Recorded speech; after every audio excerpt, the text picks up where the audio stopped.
longest recorded prayer that we have of Jesus. He prayed a long time, but the longest recorded prayer is that when he was in his earthly ministry. Here we have in the 17th chapter of John.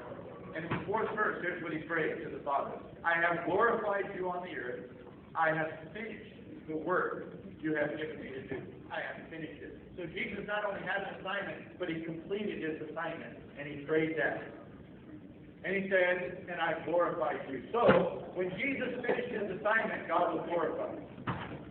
If I finish my assignment, God will be glorified. If you finish your assignment, God will be glorified. Ephesians 2:10 says, for we are his workmanship, created in Christ Jesus for good works, which God prepared beforehand that we should walk in them. In other words, you're not automatically going to walk in them. You should walk in them. You have to seek God, you have to ask him, you have to pray and say, God, what is my assignment? And then you can walk in those works and have the opportunity to complete them. Every one of us have been created with a purpose, with an assignment. And it doesn't just happen. It happens by choice and intention. When I was 18 years old, I came in touch with my assignment. I was an insecure,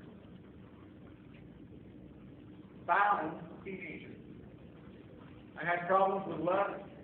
I'd been in church. I knew what was right and what was wrong. And I was struggling. It was during that time that I became so desperate because I knew if I don't get a hold of things, I'm going to go on about my life. Eventually I'll get married. And in my mind I thought this would ruin a marriage. This would ruin a reputation. This would ruin a future if I don't get a hold of these things. And so I began to go into my closet and call out to God. Say, God, if you're real, help me. Make yourself real to me.